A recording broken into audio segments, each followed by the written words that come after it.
Alexander. Alexander the stranger, the runner, the Lone Ranger. Don't look surprised. You don't remember me? Oh, we used to be so close. You slept on top of the bed, and I slept below.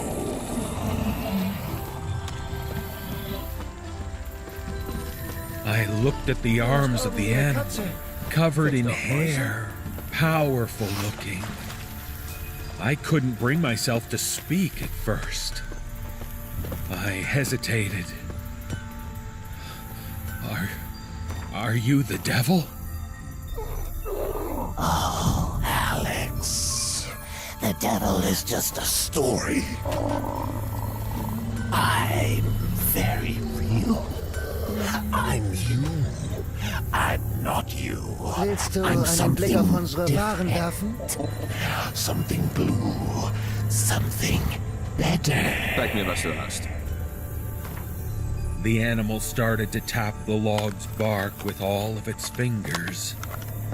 Its way of speaking seemed to trail off on certain words in a weird, distracted tone.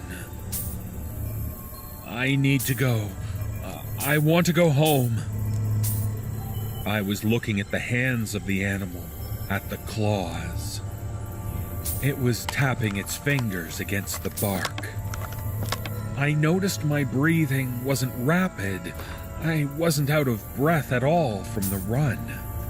Instead, I was barely breathing at all. Like I kept forgetting to take another breath every few seconds. I turned my head to look back at the cottage quickly to see if anything was coming from that direction. Nothing was there. Auf Wiedersehen. I quickly turned my head back forward to keep my eyes on the creature behind the stump. Oh, now, Alex, don't you worry about Mother. You'll never get to meet her, Alex. That's what I'm here for. You shouldn't have looked. Didn't you learn to never peek under the bed, Alex? Triple X, not the sex, not the sex. You aren't going where you want to. This isn't the trail home. The trail of tears. The trail of fears. We're going to do something else. Up until that point, the eyes had been wandering, contemplating what the next words would be. The animal seemed to enjoy the rhymes. Every rhyme would strike some sort of emotional chord with my childhood, the shows I watched, the things I would say growing up. Then the animal's eyes locked right into mine. The things I'm going to do to you, Alex. Oh, you haven't lived until you've... Oh, the things I will do to your innards. The belly. Inside. I don't want to ruin the surprise, but... Oh, the things we are going to do. I heard it clack its teeth together a few times. I swallowed and reminded myself to breathe. I made myself say something. Please, don't, was all that came out. I couldn't see its mouth, but I could imagine its smile. It was in the eyes. Everything about the animal was inhuman except for the eyes. Baby blues. They could have been my eyes. The eyes squinted a little in an expression mixed with intent. Are you going to pee yourself? Are you going to piss? Little Alex pissed the bed. Pissed the bed and slept in the shed. You can't hide from me, Alex. You can't run away. This This is our moment together. Alex, are you going to be me? Cry to mother. Oh, I used to lick it up every time. I would lick it all. I would suck that bed dry after a good soiling. What it must taste like after all these years. I've waited, Alex. I've waited to taste it from the source. Pure, unfiltered. I followed you for a very long time. Go ahead and do it for me, Alex. I just want to smell it. I heard it lick its lips and start clicking its teeth. I could hear them like pieces of metal clacking together. And then the animal slowly raised its head above the stump. There was no smile, just a wide mouth of teeth, row upon row into the blackness of its throat. As if the teeth would never end once something strayed past the animal's hairy lips. No, was all I could say. No. Oh, Alex, we all know no won't go. No, I'm going to step over this stump and you are going to let me do it. All the dreams are about to happen. Let me suck on it. Your hand, your foot, your leg, your flesh.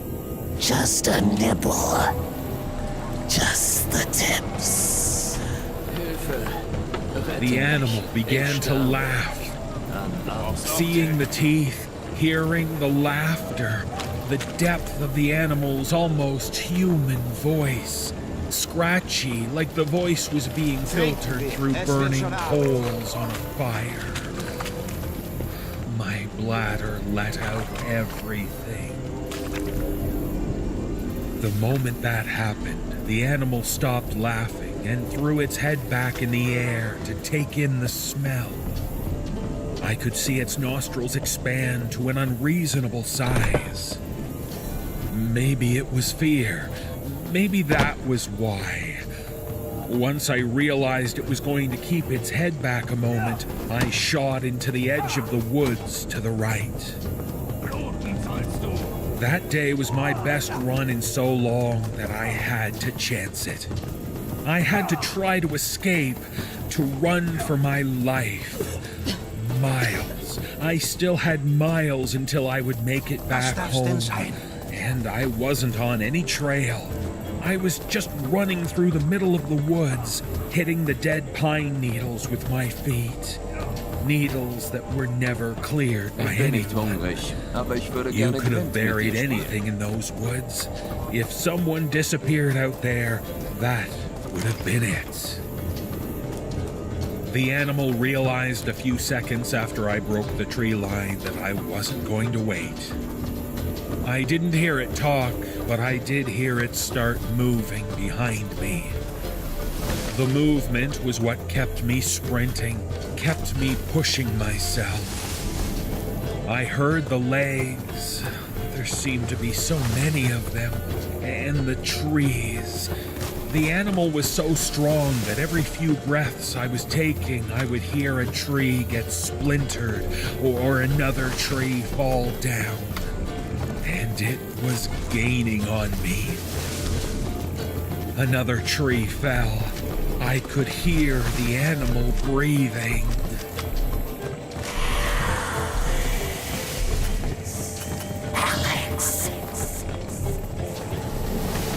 I couldn't turn around. I didn't want to. If it weren't for the terrain, I would have closed my eyes, hidden deep inside myself, and hoped to wake up alive. The breathing was so close, almost right next to my ears. I didn't want to see. I didn't want to see the moment happen. I wanted to try to fight until the very end. And that's when I found another trail. Out of nowhere, it was going in the same direction as the main trail I had always ran down. I didn't think of anything besides getting home and escaping. I opened up my stride and I did my best to breathe correctly. Pump my arms, perfect form. Not slamming my feet, not arching my back too much, staying forward, letting my core be involved. It was the most important run of my life. I was the gazelle. Breathe out. I had to be. Breathe in. I needed to be perfect. Breathe out. I needed to live. Breathe in. I knew I had a chance if I could sustain the pace, maintain, and not look back. Even on the trail, I could still hear the animal crashing through the woods behind me, as if the trail wasn't wide enough for whatever size the animal must have been. I didn't want to think about how massive it was, how easily the animal was going to tear me apart, how my skin was going to feel sliding off my bones. I tried to keep my mind on the run, on the breathing, on staying consistent, pushing off with each step, long strides.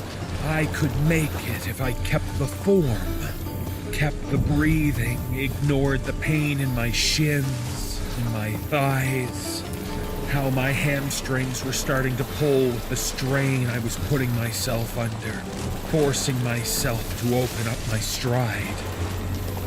I was past muscle failure when I ran past the stone. I wasn't sure how I was doing what I was doing, but I knew I wanted to live.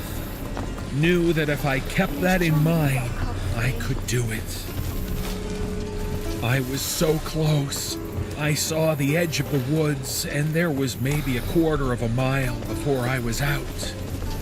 I wasn't sure how. I had never seen the trail I was on. It appeared that the trail would connect with the main trail before the end. I was there. I was going to make it. The animal kept running after me. It must have had so many legs, smashing through the bushes and tearing apart all of the trees. 10 feet away from the wood line, I took a step, but my foot didn't land right. The animal had caught me by grabbing a hold of my foot. I was pulled to the ground. My head hit something while I was being flipped upside down. The animal raised me